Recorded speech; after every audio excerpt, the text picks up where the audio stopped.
to make it clear. Order. Well, I did not make the comment. Bill is not about taking away rights. It is about giving opportunity.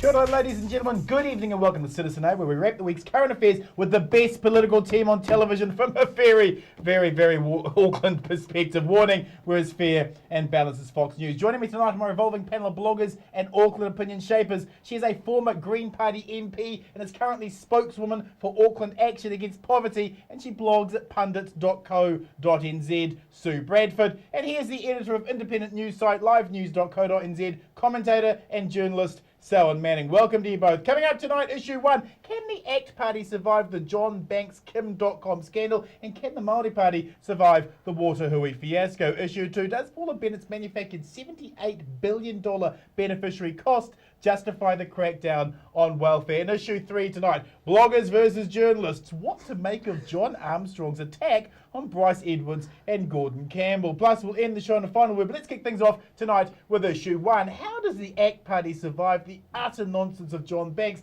and how does the Māori Party survive the Waterhui process? Selwyn, John Banks says he wasn't aware of a donation from Sky City, even though it was handed to him personally in an envelope with Sky City's logo on it. How much credibility does John Banks now have, and how does it impact on ACT? On this issue, zero. Politically, zero. And I think in any kind of forum where a reasonably minded New Zealander has observed these proceedings from beginning to this point, would be zero as well. I think one of the problems that John Banks has is he is not able to articulate a position that would satisfy that reasonably minded New Zealander. Right. And it seems to me that even when you get the New Zealand Herald, which tries to occupy that centrist social conservative centre-right position, cannot justify even the Prime Minister's line on keeping John Banks alive politically, well then you've lost the argument. What are the chances of a by-election in Epsom? You know, at this juncture point, I don't see that as the first step. The first step would be to get the Prime Minister to actually read reports from the police that are high in the public interest, so he has an informed position on this. Is it ludicrous that he hasn't yet? Well, it is, and I think Claire Trevitt's line in the Herald this morning relating to the Prime Minister is now looking like an ostrich with his head in the sand to justify his political position is right. So let's be honest, short of John Banks committing a crime live on Close-Up, John Key needs his one vote, and he's never going to dump John Banks. ACT are going to survive this, aren't they? Well, they're pretty Teflon coated. Both Banks and ACT remind me of the cockroach that can just survive everything, including nuclear blasts. Politically, they're in about the same space because Key needs that vote so desperately, and because ACT is such a mess and such a shallow shell of any real political party. But in fact, that very shallowness and fracturedness means it doesn't really matter. They just carry on anyway. Do you think there's some hypocrisy here from John Key? I mean, back in 2008, he was very critical of Helen Clark not questioning Winston Peters or simply taking him for at his word. He was very critical of that. Yet here he is, doing exactly the same thing with John Banks. Oh, there's no question of the total hypocrisy of the situation that Mr. Key is in, but obviously political survival over trumps that every time. So he carries on. Selwyn, 2 swallows don't make a summer, and 12 people at a hui doesn't make much for a consultative process. Even when Bill English is there. Exactly, even when Bill English is there. How does the Māori Party survive the government's pretense of consultation? The Māori Party is in a situation where I saw this week it starting to use other members of its caucus to actually try to sell the iwi line. It's obviously got to a point, like we discussed on a previous program, that it was fast becoming a representative of only corporate iwi. It is now desperately trying to reconnect to iwi proper in the regions, in the provinces. That is an essential for the Māori Party if it's going to have any idea of what it can do to survive at the next election.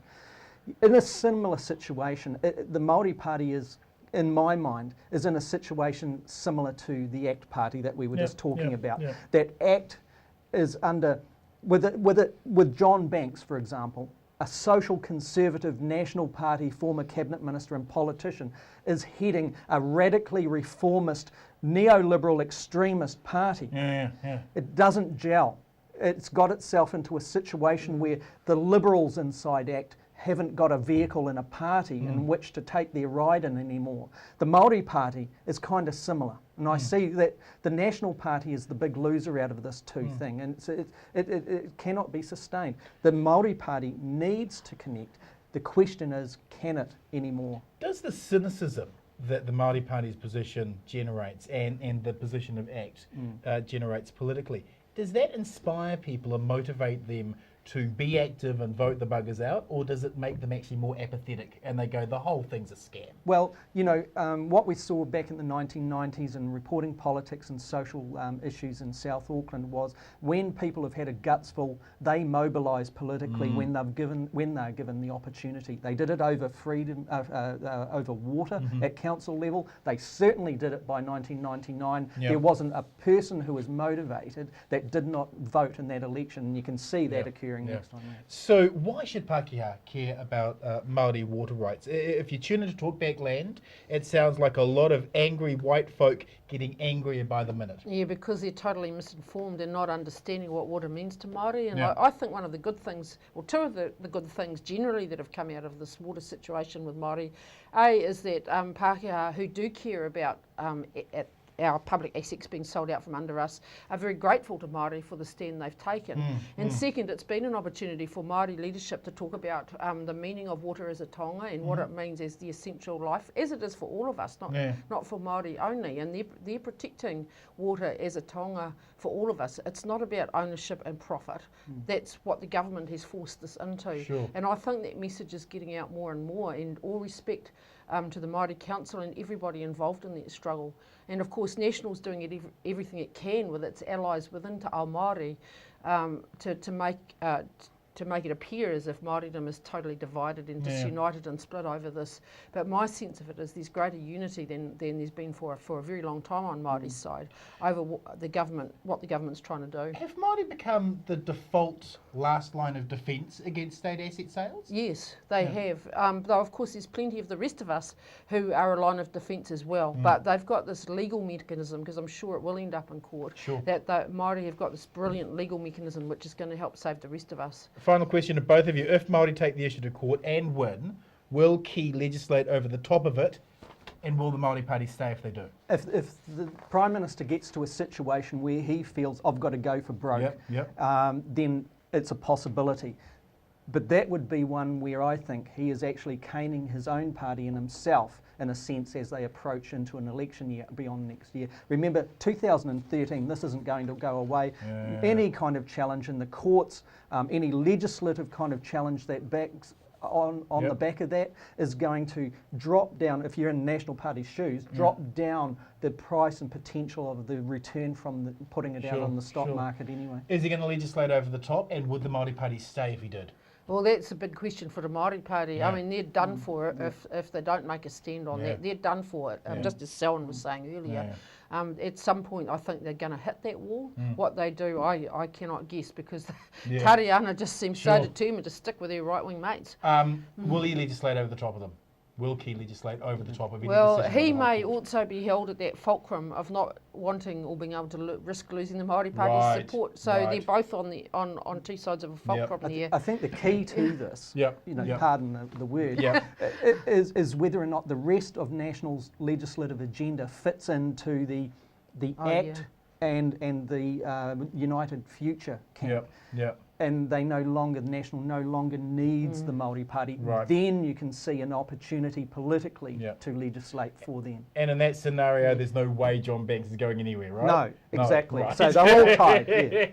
Thank you, panel. Moving on with issue 2. The true enormity of the welfare reforms have been rolled out now, with more ways to disqualify people for benefits than ever before. Sue, you have been at the forefront of beneficiary rights for decades now. You were arrested this week. With your history in this issue, are people on welfare more frightened now than ever before? Yes. That's certainly what I've picked up this year, and over the weeks, over the months, and over the days actually. And of course that's what drove me to be one of the group that was chained inside the MST office in Auckland this week, and with ultimately going to the cells again. Because we just feel that some of us have to fight back with every bit of strength we can, because what they're doing to people is truly vicious, both in what's already happening and what they're planning to do. And it's actually directly aimed at harming people's well-being at every level, and above all, children will be harmed by this, purely in the name of a vindictive drive to theoretically save money by cutting people off the benefit altogether or cutting their benefit in half, using every kind of new regulation and rule that they can to disqualify people from benefits, or what they call sanction them. And it's the children that will pay the biggest price, and yet we have all this hand-wringing about child poverty and on, even from the government itself. And yet their very policies are going to drive more and more kids into hunger and homelessness. Do you think that they just view, that the government views beneficiaries as just lazy? That if they terrify them and force them to work, then they'll swim on their own? Is it almost a sink or swim mentality? Yes, I think so, or dog eat dog. And underlying that, to me, it's as if Paula Bennett and John Key and the rest of the Nats simply see beneficiaries as not human. They are not worth as much as people, as anyone else. Right. And if they can't find work in a labour market where we actually already have 162,000 people unemployed who aren't sick, who aren't sole parents, who aren't intellectually disabled or sick with a psychotic illness, and then to expect all these people to go out and find jobs, and if they don't answer your 3 phone calls from Work and Income on time, we'll cut you off. If you've got kids, we'll only take 50% of your benefit. If you've only got $50 a week for food now, they cut 50% of your benefit. You're out of your house. Where do you live? You got 3 kids. You won't have a car. Where do you stay? What's going to happen to that family? What are the downstream costs? There is no calculation. I challenge Treasury. I challenge Bill English to do the real calculations on how much all this welfare reform program is going to cost the taxpayer within a year, within 2 years, within 10 years, if they keep going down this brutal path. It's a fiscal failure. It's totally fiscally stupid and going in the opposite direction to which they talk about. Isn't it disingenuous in the extreme to manufacture a cost of $78 billion based on the pretense that everyone on benefits right now will still be on benefits when they turn 65? Isn't that just welfare scaremongering? It is, and there's been many questions around the numbers that Paula Bennett has put out as Minister of Social Development this week. There was much on the blogosphere about trying to actually make sense of that. This whole thing to me is like a replay of a period in the 1990s that we're reporting on once again down in South Auckland. And I address South Auckland because I do believe it's like things show up in those areas, in that area, very, very quickly when the government makes a move.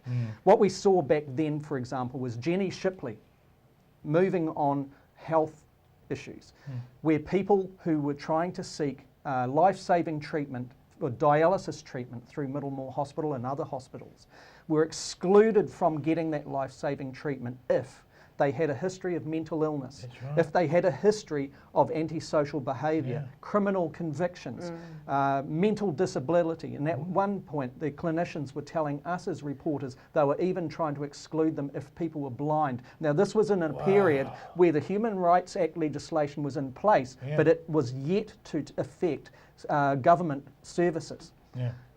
That was challenged. The Human Rights Commission said it believed it was in breach of the Act. Shipley ended up disbanding her Core Health Services Committee that was putting this exclusion criteria in, and it fell away. They backed off. This lot, you've got beneficiaries out there that have already gone through all the inclusive checks of inclusive criteria that proves they are legally entitled to that entitlement. Then Bennett comes through with another tier that says, well, we're going to exclude on the basis of exactly what Sue was thinking. At the end of the day, it is just Bennett and her cabinet people trying, one, to apply pressure on that group in our society, and also to try and balance the books of which they're mismanaging from other levels.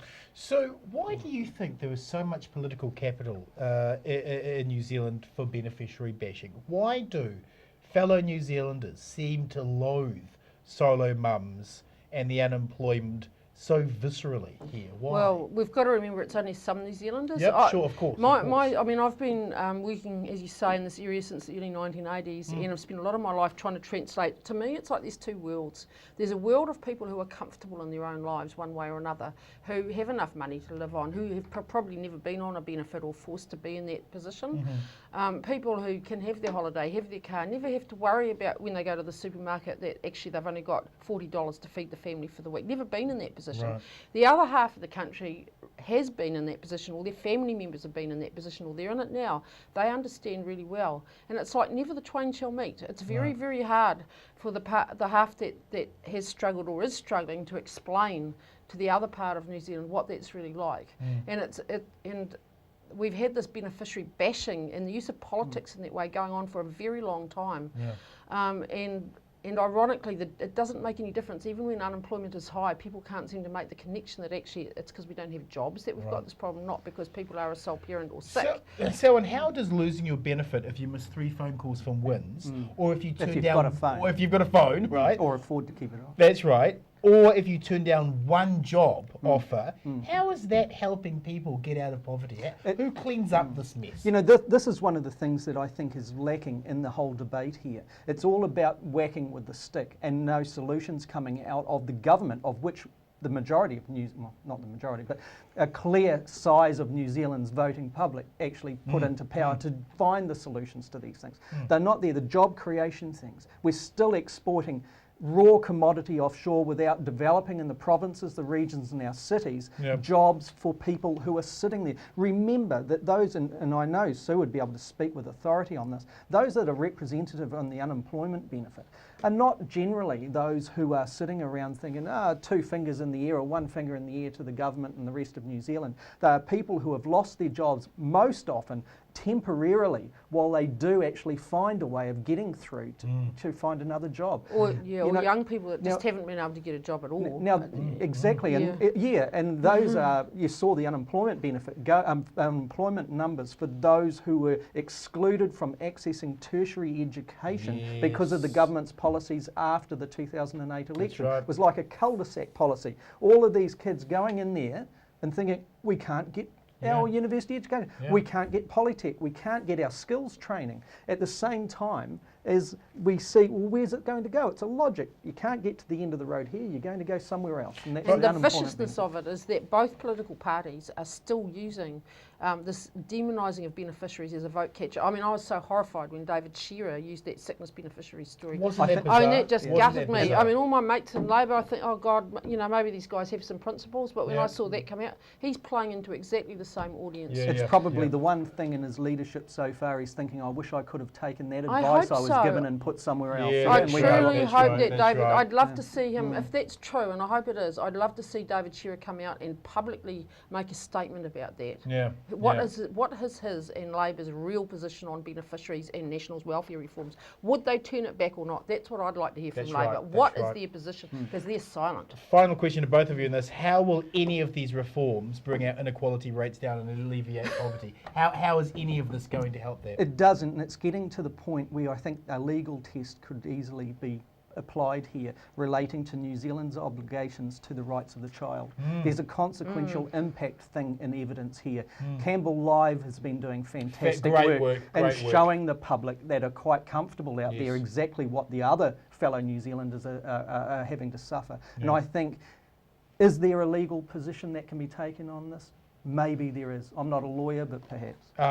Does any of this, I mean, our inequality rates are at their highest time in our history. Does any of these suggestions coming forward from the government, do they deal with that?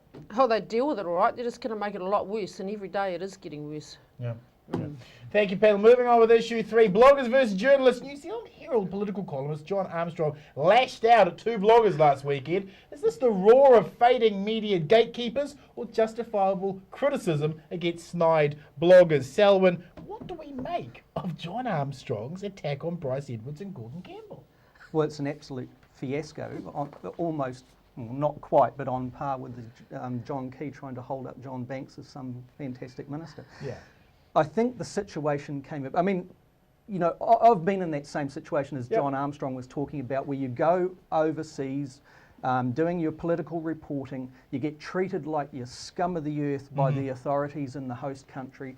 I know that John Armstrong and his other colleagues from the press gallery sat outside up in Vladivostok waiting for hours for John Key's lot to say the meeting was on or off with Putin while they were rained on, hungry, tired and irritable. And I think John Armstrong came back from that And I think he didn't give himself enough time to smell the scent of spring in the air in New Zealand before he put his pen to paper. There's another thing too. Like John, I know what it's like to go on these very pressure kind of trips with an illness. There are huge, huge pressures. Sure. I remember, I don't need to go into the details, but that's the fact and the reality of it. And I think that compounds this feeling of frustration, but it's a choice of where you direct that frustration. The blogosphere is not obviously a parasitic entity in New Zealand, a cumulative entity. It is one where there is a symbiotic relationship between the two. John Armstrong knows that. His columns sometimes verge on a blog type style, but generally the analysis is thing. It's churlish, it was poorly thought out, and I think at the end of the day, sorry about the ramble, but at the end of the day, what we saw here were the neoliberal types of journalists like Fran O'Sullivan in the Herald, and the social conservative centre-right type of journalists like John Armstrong, making sure that the new Herald that has been rolled out was not going to be infected by people with other particular viewpoints. And that's where Bryce Edwards came into the frame. Do you think it was an editorial mismanagement position? That somebody at the editorial level should have said, John, hey, you're attacking one of your own writers. I think they had already won the war. There was a tweet that I think was meant to be a direct message from Fran O'Sullivan to John Armstrong when he was in Vladivostok about providing him with information. The team is tight in that area, and I think the editorial team basically probably didn't see anything wrong with the decision, and that's the problem at the Herald. So activists will argue that the mainstream media have always denied them a voice, and that online media provides a critical element that corporate media won't. Why do you think there's so much tension between bloggers and journalists? Well, I don't know how real it is. I mean, I've been following the dialogue between John Armstrong and Bryce Edwards, particularly since it broke out, and I can see them actually groping for a renewed relationship. I hope that John Armstrong realises what a mistake he made. I think everything you've said is probably true, Selwyn, but also that John just may realise that he was just a bit fast with his keyboard on this one. Bryce made a really good defence of it. And Bryce was quite an honourable response. Really great response, and I really appreciate the fact that he came right back. He didn't accept it. But in terms of attacking Gordon Campbell, who has to be one of the most skilled and deep thinking investigative journalists, I don't actually see Gordon really as a blogger. I mean, he does blog, but he's also a journalist, and plenty of journalists do. I mean, all journalists blog these days. People are in this world, both worlds.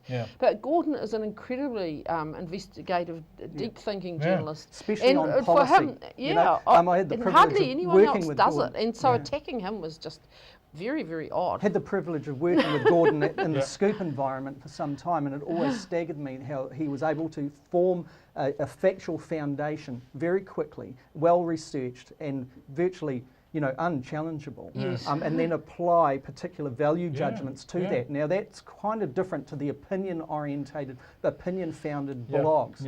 And Gordon's got a particular niche in that area, and to attack him, I just thought was like, what is this? It's ridiculous. Was it bizarre that John went after two left-wing bloggers? And it wasn't. It's not Whale Oil or Farrar who commit many more sort of crimes against journalism than Campbell and Bryce. Well, isn't there something to Gordon Campbell's response that this is the neoliberal voice of the Herald wanting to reassert itself? Yeah, it could be. It could be. I think it is absolutely. A bit under threat by the new and the young. And Bryce is very clever and and a lot younger. And the responses, the territorial responses from Fran O'Sullivan and John in supporting John. But not so good for the Herald that this is kind of boosting out like this. Not good at all. Let's wrap the show with final words. Your final word this week, Selwyn? There's a fantastic opportunity for people to follow a debate that is rising at the moment relating to whether or not New Zealand should become more interventionist in its economic policy and have the Reserve Bank responsible for managing money markets as well, the currency.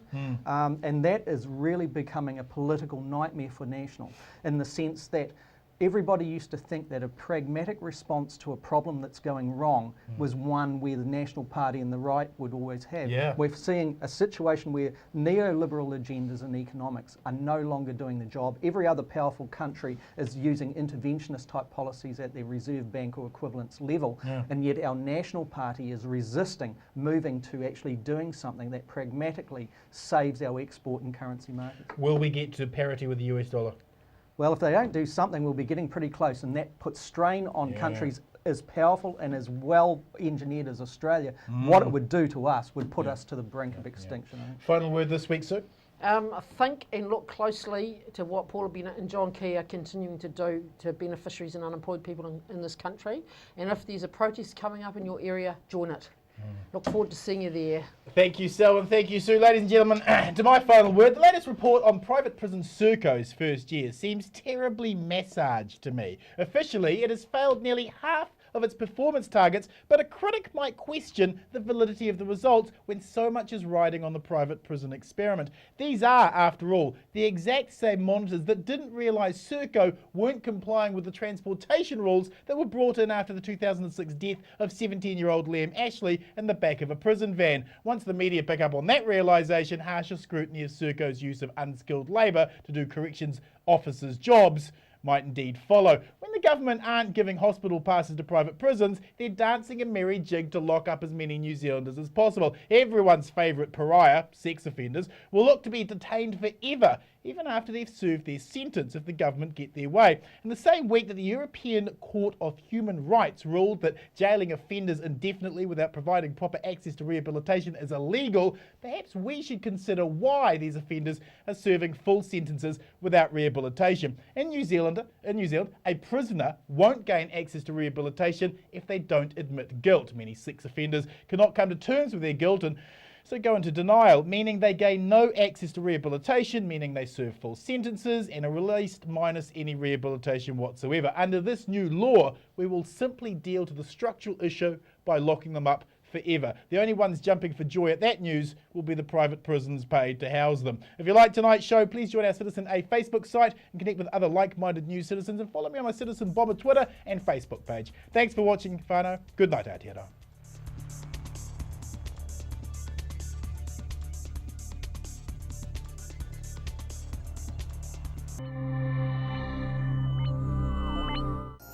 Supporting local content so you can see more of New Zealand on air.